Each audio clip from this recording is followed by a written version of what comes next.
Bonjour et bienvenue à la Minute du Conseil en Gestion. Je suis Philippe Igori, expert comptable. Je vais aborder dans cette vidéo la technique comptable, une notion de la comptabilité générale qui est importante, c'est la notion de partie double. C'est vraiment la notion, à mon sens, la plus difficile à maîtriser. Ce n'est pas des thématiques que j'ai l'habitude de traiter, je parle plutôt de thématiques de gestion à l'attention des chefs d'entreprise. Mais là, je vais parler de technique comptable. Alors ça va intéresser des comptables, mais aussi les étudiants. Et je pense à mes étudiants de la fac en master qui ont des cours de comptabilité, d'initiation à la comptabilité, qui n'ont pas un bagage suffisant et qui ont de la difficulté à comprendre, et notamment cette notion de partie double. Donc c'est la thématique de ma vidéo. Je suis allé chercher quand même sur des ouvrages et sur des chaînes YouTube, sur Internet, ce qui était dit sur l'explication de la notion de partie double. Et j'ai pas trouvé cela satisfaisant, dans le sens où c'était parfois confus, parfois difficile à maîtriser, parce que dès qu'on intègre, dès qu'on exprime cela par une terminologie comptable, c'est difficile pour la personne qui est non initiée à la terminologie comptable. Et parfois, il y avait des contresens, des choses qui étaient erronées qui étaient dites. Donc je vais essayer de relever ce challenge, d'expliquer la notion de partie double avec un exemple à ma façon, et vous me direz si c'est éclairant, vous me direz en commentaire si ça vous a apporté un peu plus de compréhension que ce que vous aviez avant d'écouter la vidéo. Donc je vais utiliser pour ça un cas pratique, je vais passer quelques écritures très simples dans une comptabilité de trésorerie. J'ai pris le parti de pas parler de comptabilité d'engagement, mais vraiment d'être dans une comptabilité de trésorerie. La comptabilité de trésorerie, c'est quoi? C'est quand j'achète un bien, eh ben, je vais enregistrer l'achat du bien au moment où je le paye, et quand je vends un bien, j'enregistre la vente au moment de l'encaissement. C'est différent de la comptabilité d'engagement. Je parlerai de la comptabilité d'engagement dans une autre vidéo. Mais là, on va rester sur une comptabilité assez simple pour nous éclairer sur la notion de partie double. Je vais évoquer 5 thématiques et je vais commencer par la première qui est l'activité de l'entreprise et qu'est-ce que l'on enregistre. L'entreprise va vendre des biens et va acheter des biens ou des services, elle va engager des moyens pour exercer son activité et tout ça va générer des flux de trésorerie, des flux d'encaissement par rapport à ce qui est vendu et des flux de décaissement par rapport à ce qui est acheté. Donc finalement, dans l'entreprise, en bout de course, au final, on va manipuler de la trésorerie, des encaissements et des décaissements. C'est ça qu'on va relater en comptabilité dans des opérations qui vont enregistrer une transaction. Une transaction, par exemple, d'achat. J'achète un bien qui fait 1000 euros, je vais le comptabiliser et je vais le comptabiliser dans 2 comptes. Un compte d'achat au débit et un compte de patrimoine au crédit. Ça va être le compte de banque, ça va être le décaissement. C'est ça la comptabilité en partie double. Et on va expliquer pourquoi on utilise 2 comptes. Quelle est la logique d'utiliser 2 comptes et quel compte on va utiliser quand on réalise une opération d'achat. Donc je vais démarrer par mon exercice et puis je vais dérouler quelques écritures pour essayer d'éclairer tout ça. Donc démarrons notre cas pratique. Pour rappel, c'est une création d'entreprise, donc il n'y a rien. On démarre d'une page blanche et on va enregistrer le premier mouvement de trésorerie qui est le prêt bancaire que nous verse le banquier. Donc on encaisse un montant de 6 000 euros. Donc je vais aller dans un journal, qui est un journal de banque, dans lequel je vais enregistrer les 6 000 euros. Et vous allez voir la contrepartie dans le patrimoine. Et c'est là qu'on voit l'intérêt de la comptabilité en partie double, c'est qu'on a un montant en trésorerie que l'on possède, de l'argent pour 6 000 euros, c'est ce que je possède, et on voit aussi ce que l'on doit, c'est-à-dire l'origine de l'argent, qui est le prêt bancaire.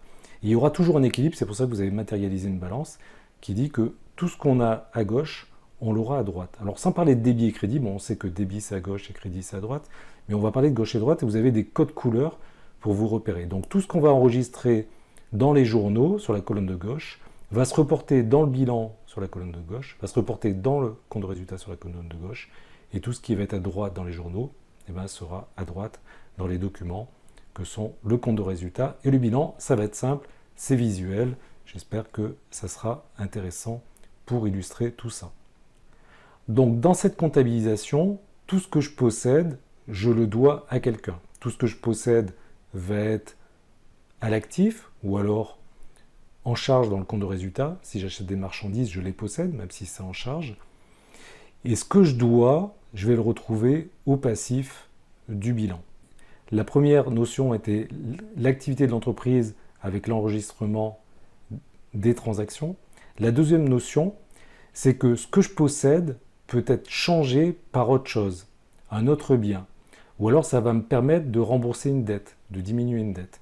Je prends l'exemple de mon emprunt bancaire de 6 000 €. Cet emprunt bancaire, je l'ai souscrit parce que je vais réaliser un investissement. Donc je réalise un investissement pour un montant de 3 000 €. Ça va impliquer un actif pour 3 000 et une baisse de ma trésorerie pour un montant de 3 000. Ce que je possède peut être changé en autre chose. De l'argent peut être transformé en investissement ou en un achat de marchandises par exemple, mais ça peut me servir aussi à diminuer une dette. Donc on va prendre cet exemple d'écriture où je rembourse le banquier pour un montant de 1 000 € et on va voir l'impact de ce décaissement, de ce remboursement sur le solde de banque qui diminue. Donc ce que je possède est diminué de 1 000 €, mais en contrepartie, ce que je dois est aussi diminué de 1 000 €.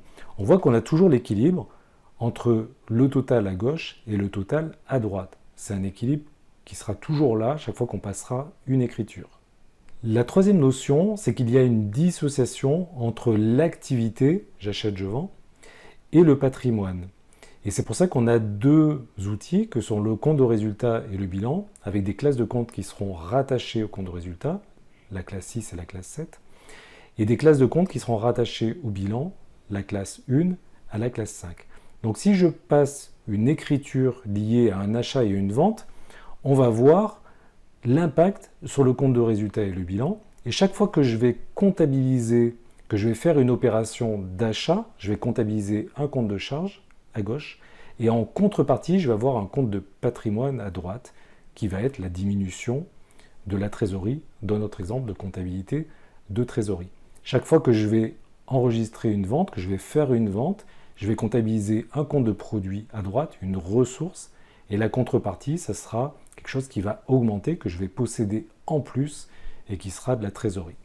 Donc dans mon exemple, je vais acheter des marchandises pour un montant de 1 000 €. On voit que dans le compte de résultat, on a un achat de 1 000 € et que notre banque a diminué, notre solde bancaire a diminué de 1 000 €. Ces marchandises achetées pour 1 000, je vais les revendre 2 000. Donc, je vais avoir une augmentation de ma trésorerie pour 2 000 € et la contrepartie sera ma vente de marchandises. Et la comptabilité en partie double nous permet de voir toujours que l'ensemble des sommes à droite, c'est-à-dire les ventes et l'emprunt bancaire, qui font 7 000 €, sont équivalents à l'achat de marchandises de 1 000, au matériel acheté de 3 000 et à la banque de 3 000. Alors, cette dissociation entre le résultat, le compte de résultat et le patrimoine a pour objectif de localiser, de visualiser l'activité d'achat et de revente dans le compte de résultat. Et par contre, ce que je dois et ce que je possède sera plutôt dans le bilan, dans le patrimoine.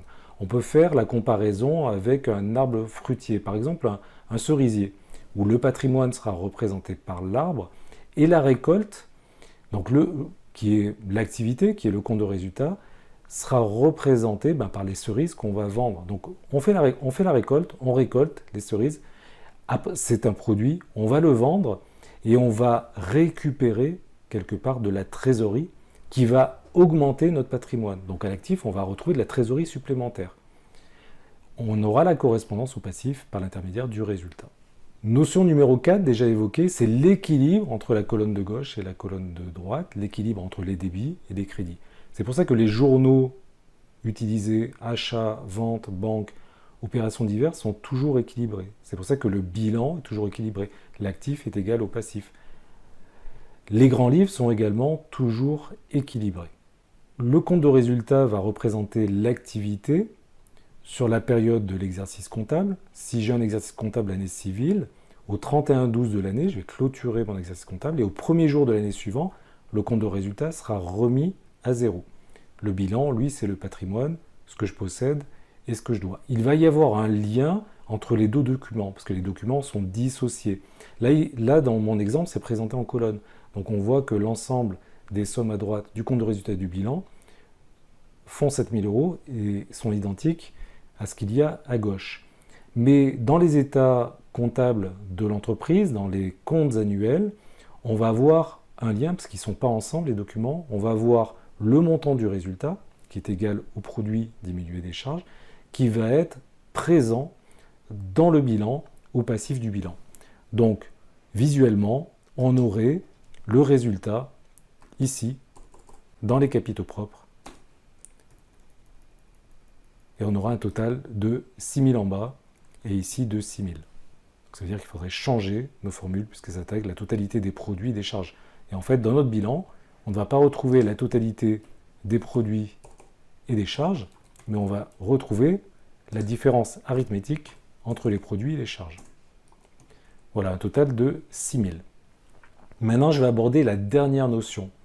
La dernière notion qui est que tout ce qui est possédé à l'actif du bilan est dû aussi. Il y a une contrepartie et on le doit à quelqu'un.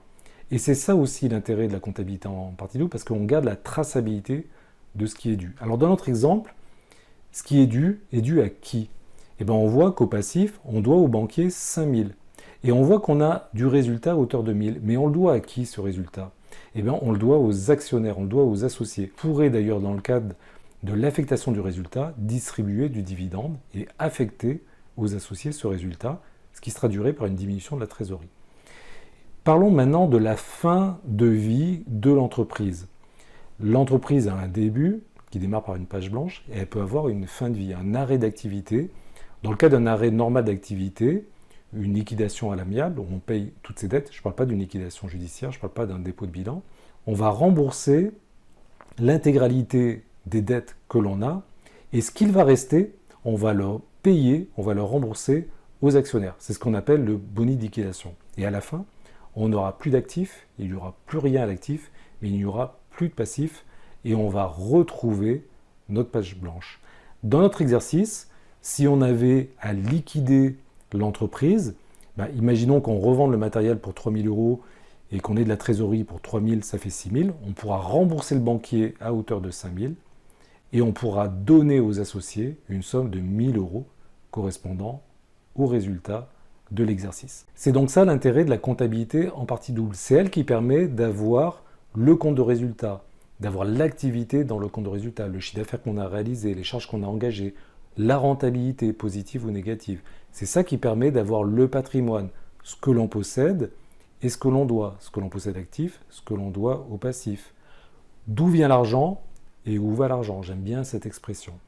J'espère que ça vous a plu. N'hésitez pas à poser des questions, à commenter et à partager si vous avez trouvé ça éclairant. Un grand merci et à très bientôt sur la Minute du Conseil en Gestion.